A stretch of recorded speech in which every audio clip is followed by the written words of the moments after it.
Bonjour à tous et bienvenue sur la chaîne.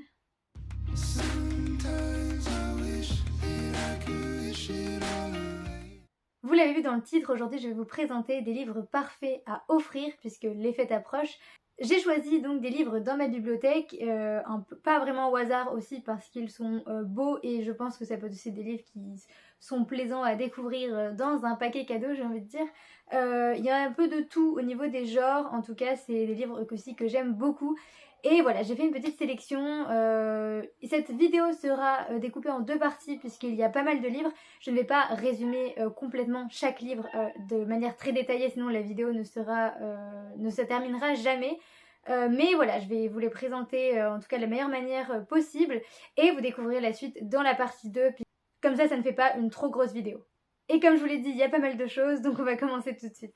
On commence tout de suite avec l'Atelier des sorciers, donc un manga, mais l'Atelier des sorciers en édition grimoire, c'est-à-dire une magnifique édition, comme vous le voyez, je vous en ai déjà parlé, puisque je les ai achetés récemment, j'ai acheté le 1 et le 2, qui sont donc en fait les tomes 1, 2, 3 et 4, puisqu'il y a 2 tomes dans un gros manga comme ça.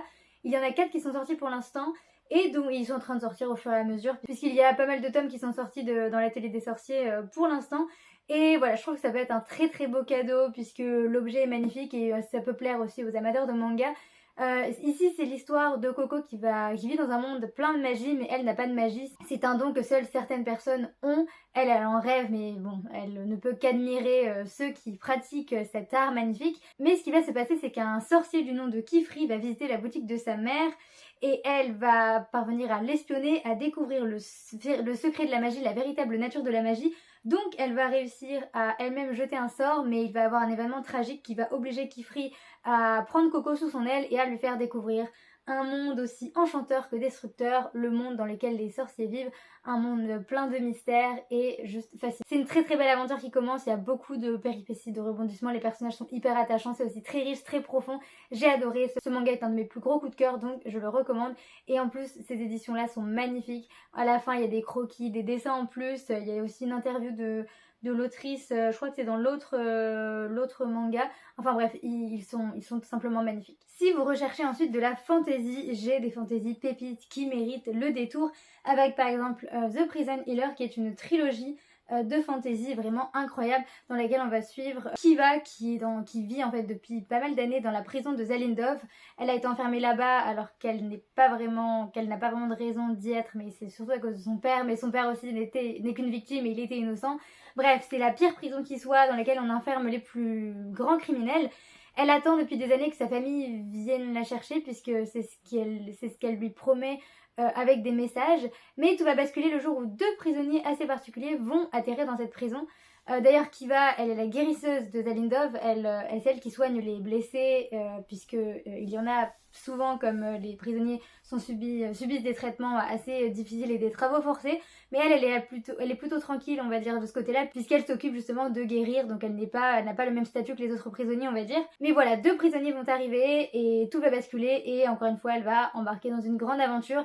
Le monde est palpitant, fascinant, l'histoire est juste addictive, les personnages sont géniaux, j'ai adoré la magie, j'ai adoré les personnages, la plume, même si c'est une traduction, mais j'ai absolument tout aimé, c'est une bonne fantaisie comme on les aime, très riche, qui a été un coup de cœur et c'est une des sagas que je n'oublierai jamais. J'ai adoré aussi la saga La Ville sans vent, c'est une duologie, donc de Éléonore de Villepoix, là c'est français.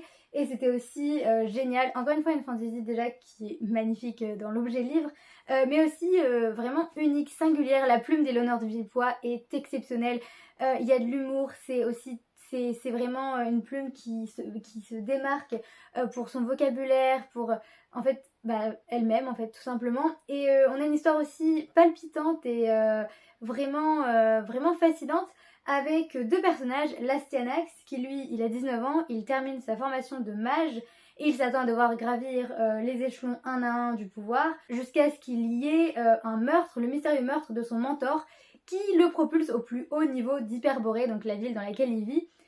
Son chemin semé d'embûches politiques va croiser celui d'Arca, donc c'est l'autre personnage, qui est une jeune guerrière à peine arrivée en ville, qui est dotée d'un certain talent pour se sortir de situations périlleuses. Et ça tombe bien parce qu'elle a tendance à les déclencher. Ces deux-là, eh bien, ils vont devoir s'allier, s'apprivoiser, puisque lui recherche l'assassin de son maître, elle recherche le père qu'elle n'a jamais connu, lui a un avenir, lui a un passé, et ils vont devoir déjouer les complots qui menacent la ville sans vent dans cette duologie qui était incroyable. Je me souviens avoir adoré, encore un coup de cœur, et puis je vous dis, c'est le genre de saga dont on n'entend pas beaucoup parler alors qu'elle vaut vraiment le coup pour son univers, mais surtout la plume de l'autrice, son imagination, ses personnages, c'est une petite pépite. Je ne peux pas parler de fantasy sans parler du sublime Steam Sailor. Ici c'est l'édition collector, c'est pour ça qu'elle est magnifique, mais aussi assez épaisse, puisqu'il y a 3 tomes, voilà, il y a 3 tomes, ils existent aussi séparément évidemment, mais regardez cette édition, je pense que tous les amateurs de fantasy ne peuvent qu'être émerveillés en découvrant ce livre sous le sapin.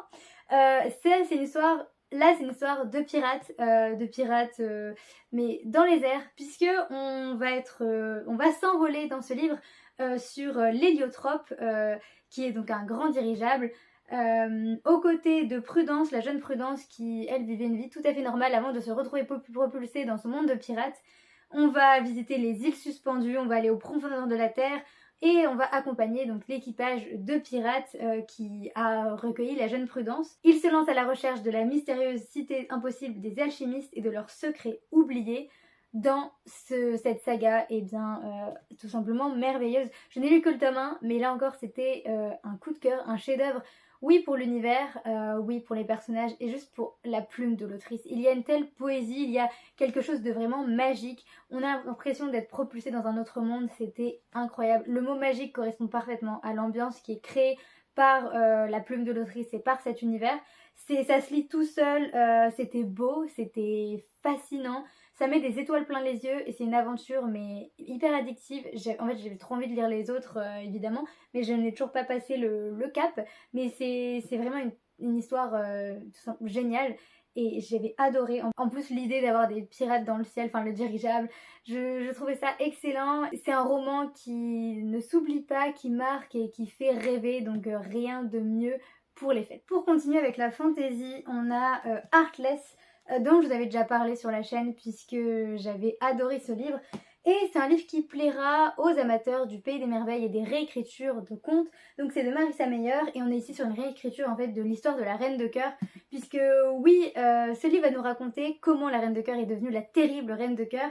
Dans ce livre, on découvre ce personnage avant qu'elle devienne cette souveraine terrible. Donc elle s'appelait Catherine, elle rêvait de devenir la plus grande pâtissière du royaume, mais le sort a décidé de lui jouer un vilain tour, puisque le roi de cœur veut absolument l'épouser, et les parents de Catherine, très ambitieux, placent de gros espoirs en cette union. Mais Catherine, elle veut vivre pleinement, librement, elle veut aimer celui qui fait battre son cœur, qui est Badin, le bouffon du roi. Malheureusement, au Pays des Merveilles, où s'entrechoquent magie, folie et monstres, les contes n'ont pas tous une fin heureuse. Alors oui, c'est un livre qui fait quand même mal, puisque voilà, l'histoire d'amour ne se termine pas bien. Il faut quand même qu'on comprenne pourquoi la Reine de Cœur est devenue aussi maléfique, diabolique. Mais c'est un livre qui tient en haleine jusqu'au bout, qui est épais, mais c'est parce qu'il est extrêmement riche. Et ce que j'ai adoré avec ce livre, c'est vraiment l'ambiance. Bon, toujours c'est l'ambiance souvent qui prime avec moi, mais là on a vraiment l'impression d'être plongé au Pays des Merveilles. Le livre est très bien mené, l'intrigue aussi, l'univers. En fait, j'avais l'impression d'être dans Alice au Pays des Merveilles, mais en même temps il y a la patte de l'autrice. Mais on est immergé mais pleinement. J'ai trouvé ça incroyable dans la façon dont c'était fait. Et puis ça se lit tout seul, c'est dingue, mais il y a du suspense, il y a de l'action, ça fait mal, mais il y a aussi de l'humour, il y a des clins d'œil à Alice au Pays des Merveilles. Une petite pépite qui plaira, et bien comme je l'ai dit, à ceux qui aiment les contes de fées, qui aiment la Reine de Cœur et surtout qui aiment être surpris, souffrir évidemment, mais qui aiment être immergés dans des univers qui en mettent plein les yeux, et surtout à ceux qui aiment être immergés dans des univers qui en mettent plein les yeux, des univers dont il est impossible de sortir avant d'atteindre la dernière page. Alors celui-ci je ne l'ai toujours pas lu, mais c'est La vie invisible d'Adil Larue de Viu Schwab, mais je le recommande dans cette vidéo parce qu'il est aussi très beau, enfin avec cette couverture qui s'enlève en fait, enfin le livre est magnifique. Et il a l'air aussi excellent, hein, c'est encore un gros pavé, mais c'est le genre d'histoire contemplative, profonde, qui fait réfléchir, qui est très belle, qui dégage quelque chose et bien qui ne s'explique pas mais qui se vit. Puisque ici on suit donc une jeune femme qui lors d'une nuit de 1714, dans un moment de désespoir, qui cède un pacte, elle obtient le droit de vivre éternellement, mais en échange personne ne pourra jamais plus se rappeler ni son nom ni son visage. La voilà condamnée à traverser les âges comme un fantôme, incapable de raconter son histoire, aussitôt effacée de la mémoire de tous ceux qui croisent sa route. Ainsi commence une vie extraordinaire faite de découvertes et d'aventures stupéfiantes qui l'amènent pendant plusieurs siècles de rencontre en rencontre, toujours éphémères, dans plusieurs pays d'Europe d'abord, puis dans le monde entier. Jusqu'au jour où elle pénètre dans une petite librairie à New York, et là, pour la première fois, en 300 ans, l'homme derrière le comptoir la reconnaît. Quelle peut donc bien être la raison de ce miracle? Est-ce un piège ou un incroyable coup de chance? Et voilà, on va être embarqué dans un voyage à travers les époques et les continents. Notre personnage va être poursuivi par un démon lui-même fasciné par sa proie. Donc on peut se demander jusqu'où Addie ira-t-elle pour laisser sa marque, enfin, sur le monde. Un livre qui a l'air très puissant, très particulier, mais très bien imaginé. J'ai tellement envie de le lire, mais comme j'ai déjà vu des avis, vraiment le côté contemplatif et puissant au niveau de l'histoire, de la plume. Donc il me tente beaucoup et je pense que ça peut être aussi un très beau cadeau puisqu'il est aussi magnifique et même, je sais pas, les thématiques, le côté poétique du récit, ça peut être sympa à offrir. On passe à un peu de jeunesse avec Bruxelles d'Éléonore de Villepoix, la même autrice que La Ville sans vent, mais là on est dans totalement autre chose puisque c'est un livre jeunesse qui est magnifique. Je dis ça à chaque fois, mais c'est une belle édition reliée avec des dorures qui fait rêver, hein, il faut le dire, qui met des étoiles plein les yeux. Et ici on est vraiment sur une fable animalière qui peut plaire aux petits comme aux grands, puisqu'on se trouve à Bruxelles et depuis le printemps des œufs se volatilisent, donc le Parlement des oiseaux décide de tirer au clair ces disparitions mystérieuses. La mission est confiée à un trio bigarré, Jaboterne un pigeon lunaire, Seth une corneille acariate et Champ perdu un rouge-gorge tapageur, et en 8 jours, d'un bout à l'autre de la ville, cette équipe improbable va devoir résoudre l'affaire, quitte à y laisser des plumes. C'était original, c'était drôle, c'était pétillant, c'était aussi très fort avec plein de messages. Je vous dis, une fable animalière qui pose avec finesse et humour un regard sur la société et son rapport à la différence. C'est exactement ça, le résumé le dit mieux que moi. Mais j'avais adoré, c'est un récit qui fait vraiment du bien et qui surprend par voilà, son originalité. La plume de l'autrice est toujours magnifique, excellente. Il y a des petites notes de bas de page qui donnent un peu du piment au texte, ça change en fait et je trouvais ça vraiment génial. Donc voilà, Bruxelles, aussi une très très bonne lecture. Des oiseaux qui enquêtent à travers la ville, c'est plutôt cocasse mais ça marche très bien. Pour les amateurs de fantasy encore, nous avons Le Prince Cruel de Holly Black, une saga qui comporte 3 tomes, mais qui se déploie aussi sur plusieurs autres livres puisqu'on a des livres qui sont des histoires qui se passent dans le même univers mais qui ne sont pas vraiment des suites.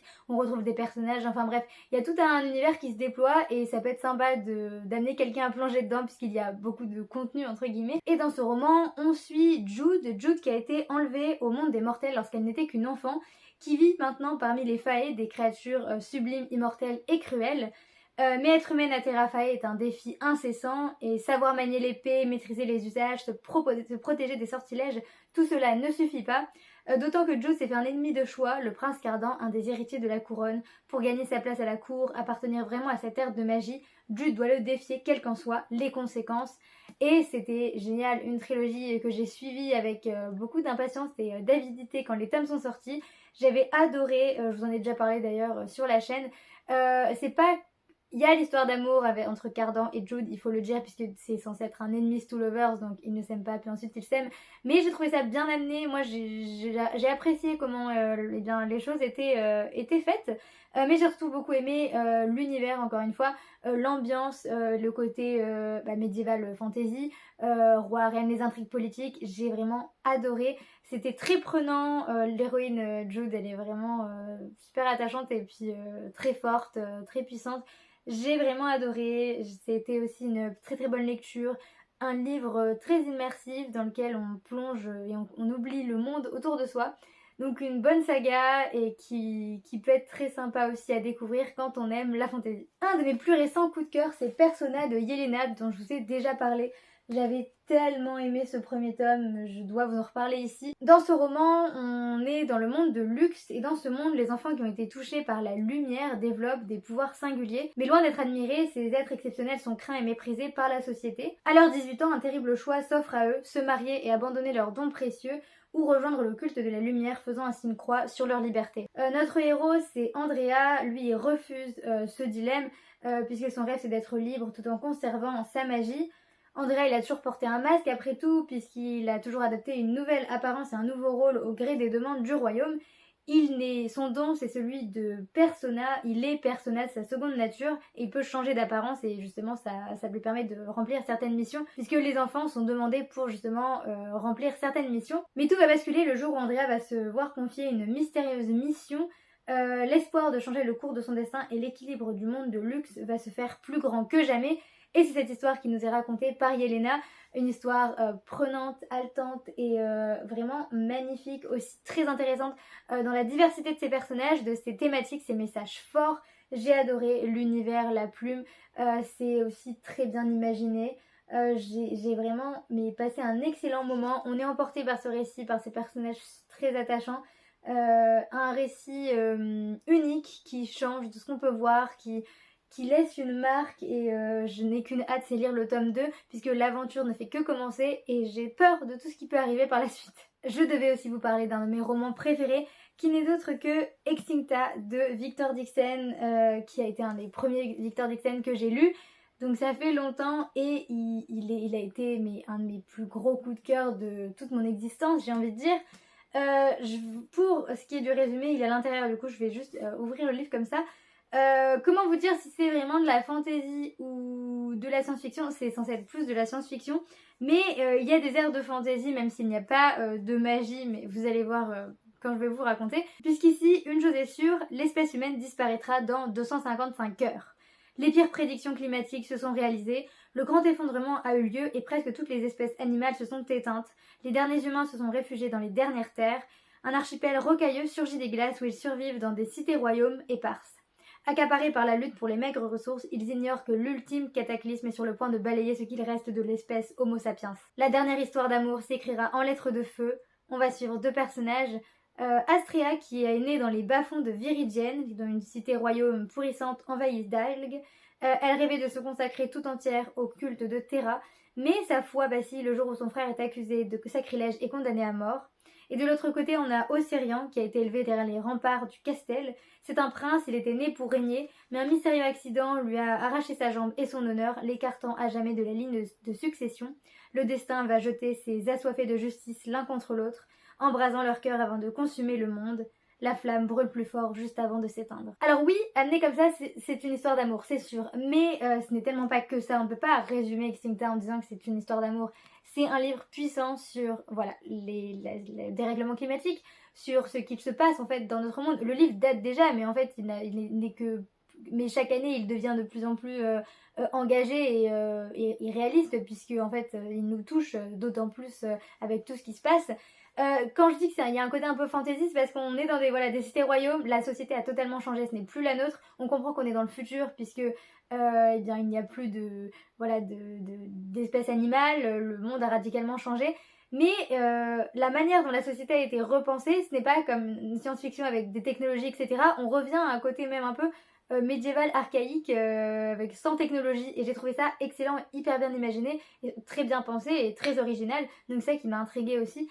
Et donc tout ce roman est vraiment une note, j'ai envie de dire aussi, un peu à la vie et l'humanité, puisque nos personnages veulent se battre, ils vont prendre conscience de la beauté de tout ce qui a été perdu, de la beauté du monde, et c'était très fort. La fin, je ne m'en remettrai jamais. C'est un livre spectaculaire, spectaculaire, fabuleux, qui fait passer par toutes les émotions, très riche. La plume de Victor Dixon, toujours incroyable. J'ai adoré, donc une très très belle lecture et puis un livre très très beau. Donc je le recommande mais tellement. Et puis on va continuer avec Victor Dixon puisqu'il n'y a pas que Extincta qui peut être très sympa en cadeau. Il y a aussi Cogito. Cogito qui fait un peu penser à Extincta dans la couverture. Les deux livres n'ont rien à voir mais ils sont tous les deux assez engagés avec des thématiques fortes puisque là on ne parle pas des règlements climatiques, de notre futur, mais on parle de l'intelligence artificielle. Donc ce livre a quand même été écrit il y a longtemps, je vais quand même regarder, il doit être 2019 ou 2020, 2019, mai 2019, et je trouve que avec tout ce qui se passe aujourd'hui avec l'intelligence artificielle, finalement ce livre est même encore plus important aujourd'hui, mais je ne le vois pas du tout passer alors qu'il le faudrait vu les thématiques et vu qu'on n'a jamais été autant dans la thématique de l'intelligence artificielle. Cogito, ça va une référence à Cogito ergo sum, je pense donc je suis, il y a tout un pan du livre qui se base sur cette phrase et j'ai trouvé ça très bien trouvé. Donc ici on va suivre Roxane qui a 18 ans, qui a plongé dans les délinquances quand ses parents ont perdu leur emploi remplacés par des robots. Sa dernière chance de décrocher le brevet d'accès aux corporations, donc c'est un stage de programmation neuronale, une nouvelle technologie promettant de transformer n'importe qui en génie. Donc elle a besoin de décrocher ce brevet parce que pour avoir un travail, pour bien changer sa situation, elle va se dire que c'est peut-être une bonne chose de pouvoir faire ce stage qui l'aiderait à justement se transformer en génie et à avoir ce brevet.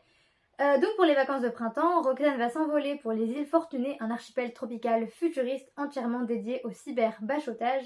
Mais cette méthode expérimentale qui utilise l'intelligence artificielle pour améliorer la substance même de l'esprit humain est-elle vraiment sûre?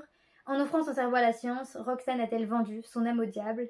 Demain, l'intelligence artificielle envahira toutes les strates de la société. L'ultime frontière sera notre cerveau. Le fait de relire le résumé me rappelle vraiment que ce livre est d'actualité. Mais à un point que je ne pouvais pas imaginer à l'époque, puisque je l'ai vraiment lu en 2019 ou 2020. Peut-être 2019 en tout cas, bon ça fait longtemps. Mais ça fait que ce livre est vraiment un livre qu'il faut lire, à mettre entre toutes les mains. On est sur une thématique donc très forte, l'intelligence artificielle, qui modifie vraiment le cerveau directement pour donner les connaissances nécessaires à justement à ce brevet d'accès aux corporations. Donc Roxane va vivre ça, mais évidemment tout ne va pas se passer comme prévu. Et le rêve va peut-être virer au cauchemar, on ne sait pas. Mais ça permet de sensibiliser à cette thématique, à créer une histoire haletante, très prenante, très puissante. Je me rappelle avoir dévoré ce livre qui est tout simplement magistral. Donc Cogito, une valeur sûre, je vous le recommande. Je vous parlais de réécriture tout à l'heure, mais il n'y a pas que la réécriture de Alice au Pays des Merveilles et surtout de l'histoire de la Reine de Cœur qui m'a beaucoup plu ces derniers temps. Il y a les Twisted Tales, alors là je ne vous en montre qu'un, c'est Au bout du rêve donc de Farah Rochon. Les Twisted Tales, j'en ai déjà parlé, ce sont des réécritures de contes de Disney en fait. C'est pas les contes, c'est vraiment les dessins animés de Disney qui sont réécrits. Il y en a sur presque tous les Disney pour l'instant et j'avais adoré celui sur Tiana. J'ai aussi lu celui sur Réponse et celui sur La Reine des Neiges. Et si vous connaissez quelqu'un qui aime Disney, qui aime lire, eh bien proposez-lui un Twisted Tale. Ils sont juste géniaux.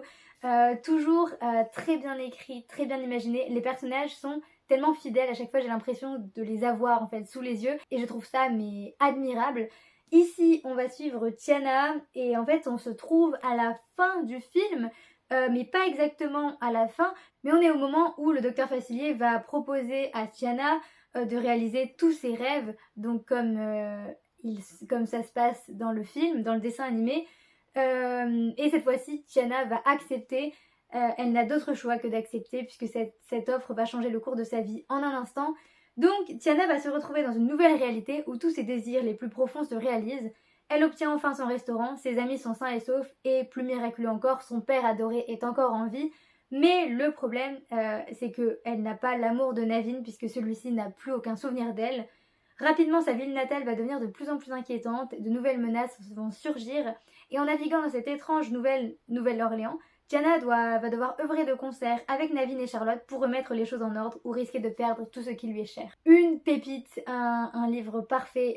Bon là c'est plutôt aussi une ambiance assez automnale avec les marécages de Nouvelle-Orléans, mais il était vraiment génial, tellement bien construit, imaginé. Je vous dis que ce soit au niveau des dialogues ou avoir les pensées des personnages, j'avais vraiment l'impression d'avoir Tiana sous les yeux, d'avoir Naveen. On a différents points de vue, c'est hyper intéressant. Et en fait, comme je suis fan de Disney, je ne pouvais qu'aimer ce livre et c'est exactement ce qui s'est passé. Donc je vous le recommande vraiment parce qu'il est génial. Mais celui de la Reine des Neiges était génial aussi. Celui de Réponse aussi. Il m'en manque beaucoup, mais à chaque fois ils sont vraiment mais incroyables. Que ce soit pour l'intrigue et ou la manière dont les choses sont construites. C'est toujours hyper bien imaginé, mais aussi pour les personnages en eux-mêmes. Et j'ai vraiment l'impression de retrouver en fait, la magie de Disney qu'on a dans les dessins animés, mais dans un livre, et c'est encore plus intéressant puisque on a les pensées et les pensées correspondent parfaitement au personnage. Du coup, c'est juste fabuleux. Et maintenant je vais non plus vous parler de fantasy mais de mythologie avec Le Chant d'Achille de Madeline Miller. Si vous connaissez quelqu'un qui aime la mythologie, ça peut être une bonne idée de lui offrir Le Chant d'Achille. Elle a aussi écrit, donc cette autrice, un livre qui s'appelle Circé que je n'ai pas encore lu mais qui permet de raconter l'histoire de Circé. Et donc ici en fait on va avoir l'histoire de Achille, mais aussi Achille et Patrocle, et en fait l'histoire a été réinventée de sorte à ce que Achille et Patrocle soient amants. Donc c'est une réécriture mais qui garde quand même l'histoire de la guerre de Troie dans ses grandes lignes. C'est seulement la relation Achille-Patrocle qui va être d'autant plus creusée et qui va vraiment être une relation amoureuse. C'est un livre très particulier qui plonge dans une ambiance très spéciale, mais c'était extrêmement bien fait, extrêmement bien construit. J'avais vraiment l'impression d'être plongée dans cette guerre, je sais pas, dans la mythologie en fait. Il y a vraiment une ambiance singulière. Et puis j'ai beaucoup aimé ce livre, aussi poétique dans certaines phrases, dans l'histoire en elle-même. C'était beau aussi, très beau, puisque ça reste une histoire d'amour. Voilà, c'était un livre qui marque pour j'ai envie de dire, son originalité et pour ce qu'il est en lui-même. Donc ça peut être aussi une très bonne idée de cadeau. On change totalement de genre cette fois-ci puisqu'on part sur les 7 vies de Léo Bellamy de Nathalie Trapp, qui est un thriller young adulte que je recommande ici puisque ce n'est pas que un thriller, c'est aussi un livre que j'aime beaucoup pour les messages qu'il fait passer, pour les thématiques.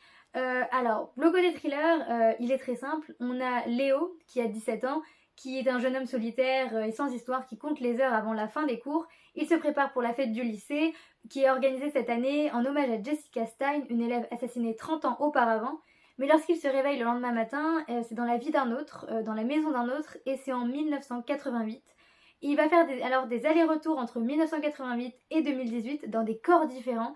Et il va devoir en fait tout tenter pour empêcher le meurtre donc, de Jessica Stein d'arriver et surtout de découvrir l'identité du tueur. Donc la question qui se pose c'est, pourra-t-il changer le destin? Vous le découvrirez en lisant les 7 vies de Léo Bellamy. Donc un très bon thriller aussi, très bien ficelé. Il y avait juste je crois à un moment la fin, la raison du meurtre justement que je n'ai pas trop saisi ou qui était un peu trop survolée. En tout cas j'ai gardé ça en souvenir. Mais c'est même pas grave puisque ce qui m'a marqué le plus avec ce livre c'est oui, le personnage principal, mais surtout les thématiques, puisqu'on parle de la fin de l'année, on parle de l'avenir, on parle de... je crois que justement ils sont au lycée et oui c'est ça, ils sont au lycée et en fait ils vont passer en études supérieures et il y a beaucoup de messages très forts et profonds à propos de ça puisque Léo va se poser des questions sur l'avenir, sur ce qu'il est et il y a aussi beaucoup de réflexions philosophiques, que ce soit avec un des cours auxquels il assiste, ça m'a marqué, je vous le dis, et même juste lui-même, il est très philosophique dans certains passages. C'est pour ça que j'ai beaucoup aimé ce livre. Il y a le côté thriller qui tient en haleine, mais voilà, toute cette autre facette très profonde, très très belle, qui fait chaud au cœur et qui rend ce livre bien différent des autres thrillers. En tout cas, il y a on va dire un côté plus profond, plus grand que certains thrillers qui sont juste des thrillers. Donc j'ai beaucoup aimé et il est vraiment tout simplement génial. Maintenant on va parler de 3 livres pour le prix d'un, j'ai envie de dire. Puisque j'ai envie de vous proposer en fait la découverte des recueils de poésie contemporaine, notamment ceux de Pauline Bilisari, des recueils de poésie contemporaine. Donc c'est de la poésie qui n'est pas de la poésie en vers, c'est de la poésie donc libre, enfin en vers libre, et c'est une poésie mais tout simplement sublime. En fait elle ne peut pas vraiment s'expliquer, il faut lire des vers en fait pour le comprendre. Ça passe beaucoup d'émotions. Pauline Bilisari est une des plus grandes poétesses, en tout cas son talent est incommensurable. Elle fait passer tellement de choses, elle parle de ses expériences, c'est très profond et c'est douloureux aussi puisque tout n'est pas rose, mais justement c'est aussi des recueils qui font grandir, qui aident, qui guérissent. Elle en a écrit plusieurs, pas que ceux-là, mais je vous les recommande. Et il n'y a pas qu'elle en tant qui est une poétesse, on va dire contemporaine. Je n'ai pas les recueils des autres, mais vous pouvez trouver des exemples en librairie. Même sur Instagram, il y a beaucoup d'autrices qui publient de la poésie contemporaine et qui ont publié aussi des livres, parfois des livres auto-édités, comme Tosca Nourri, qui a publié celui-là, qui est La force de vivre. Bon, maintenant c'est une autrice de romans, elle est publiée chez Didier Jeunesse avec sa nouvelle dystopie. Mais en poésie, elle est aussi, mais j'ai envie de dire, mais tout simplement talentueuse. J'avais adoré son recueil, j'ai adoré ceux de Pauline Bilisari. Donc c'est vraiment un très beau cadeau je trouve, des recueils, en tout cas quand la personne aime la poésie ou pour l'initier à de la poésie, puisque ce sont des livres qui sont beaux à lire, qui serrent le cœur, mais au fond il y a toujours de la lumière, de l'espoir. c'est très touchant et ça peut faire beaucoup de bien. Donc je vous en parle parce qu'on ne parle pas assez de poésie contemporaine, je trouve, alors que c'est unique, c'est magnifique et ça vaut le détour. Et qui dit poésie dit aussi vers libre, puisque j'ai adoré le roman Vers libre de Pauline Bélissari, encore une fois. J'aime beaucoup les romans vers libre, j'en ai pas lu beaucoup, mais il y en a pas mal qui m'attendent en fait dans ma bibliothèque. Mais j'ai quand même lu celui-là, je vous en ai déjà parlé. Il était tout simplement magnifique. J'adore les vers libres, c'est une autre manière de raconter une histoire, c'est aussi plus poétique, c'est aussi différent puisque les choses sont racontées de manière plutôt imagée, il y a moins de détails au niveau des descriptions puisqu'on est vraiment dans la tête des personnages qui expliquent ce qu'ils vivent, qui parlent vraiment de leurs émotions, et bien, enfin je sais pas comment expliquer, mais vraiment ce côté-là. Et ici, bon, c'est un livre qui fait mal puisqu'il parle de santé mentale, il parle de thématiques très dures mais toujours avec bienveillance, sincérité, sensibilité. Et donc c'est un livre qui finalement fait du bien, même s'il fait aussi mal, mais je trouve que c'est un très beau livre. On suit ici Céleste qui vit sa dernière année de lycée, mais elle est asphyxiée par l'angoisse. Il lui est impossible de penser à son avenir. Et elle va rencontrer Com qui lui est intrigué par l'intensité de cette fille. Seulement Céleste, elle repousse sans ménagement tous les gens qui l'approchent de trop près. Ce qu'elle ignore, c'est que le garçon est lui aussi blessé, marqué par la vie et par les autres. Chacun dissimule cette douleur à sa façon, elle est impulsive et explosive. Il est doux et empathique, tous deux sont en train de se perdre, à moins qu'ils n'acceptent de se confier, de s'écouter et peut-être de s'aimer. C'est une histoire d'amour qui marque, qui laisse une marque indélébile, qui se dévore, qui est vraiment très touchante, émouvante. C'est un livre poignant et bouleversant qu'il faut lire, mais qui est aussi un très beau cadeau, comme je vous l'ai dit, puisque c'est un livre qui n'est pas comme les autres. Donc voilà, lisez des romans vers libre en fait, et lisez Pauline Bélissari.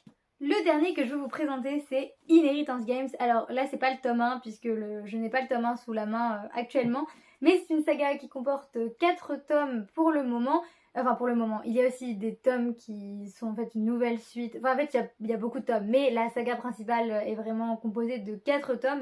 Et je trouve que ça peut être très sympa comme livre young adulte à offrir, puisque ici, c'est un peu comme un Cluedo géant, j'ai envie de dire. On va suivre Avery Grams, qui est une lycéenne normale, sans histoire. Bon, elle cherche juste à continuer ses études et sa vie, tout simplement. Mais elle va apprendre que le milliardaire Hawthorne, enfin son nom de famille c'est Hawthorne, veut lui léguer une partie de sa fortune, même toute sa fortune. Elle ne sait pas pourquoi. Et elle va juste apprendre que pour obtenir cette fortune, elle doit passer 1 an dans le manoir des Hawthorne, donc en compagnie de toute la famille de ce milliardaire qui est mort. Le problème, c'est que cette famille, eh bien, n'a pas hérité d'un seul sou. Et ils en veulent un peu à Avery. Et voilà, vous voyez un peu le tableau. Avery, elle est à ça de devenir milliardaire, mais elle doit en même temps affronter cette famille. Elle va se remporter dans un jeu d'énigmes, de manigance, puisqu'elle va chercher la vérité et vivre un Cluedo géant, comme je vous dis, puisque la maison des Hawthorne est remplie de secrets, de mystères, d'énigmes à résoudre qui vont justement lui permettre de comprendre pourquoi ce milliardaire lui a légué cette fortune. C'est prenant, c'est addictif, les chapitres sont très courts, on a le point de vue d'Avril, donc c'est fluide, c'est vraiment un livre qui se lit mais à une très grande vitesse, c'est très dynamique. En même temps, une petite histoire d'amour, puisqu'on a les frères Hawthorne qui sont les petits-fils du milliardaire. Ils sont 4, ils sont charmants, ils sont irrésistibles. La petite romance passe très bien, elle n'est pas du tout too much.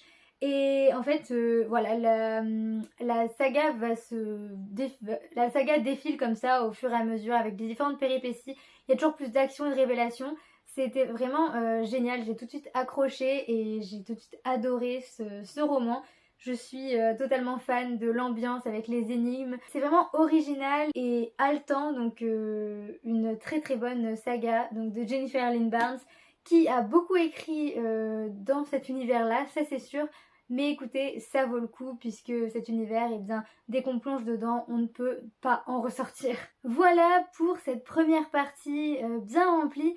Je suis contente d'avoir parlé de tous ces livres, mais la deuxième partie va arriver incessamment sous peu puisqu'il y en a quand même pas mal dont j'ai envie de vous parler. On va sortir de la fantasy et on va surtout parler beaucoup de BD, de graphiques, puisque c'est aussi très sympa à offrir. Et en tout cas, il y en a il y a toujours de très belles BD qui peuvent faire plaisir. J'espère que cette vidéo vous aura plu. J'espère que vous allez remplir votre liste de Noël, que ce soit pour vous ou pour vos proches. Moi en tout cas, parler de certains livres m'a donné envie de les relire, je dois l'avouer, et parler de La vie invisible d'Adi Larue m'a donné envie de le lire, ça c'est sûr. Sur ce, je vous dis à la prochaine, dans une prochaine vidéo. Salut!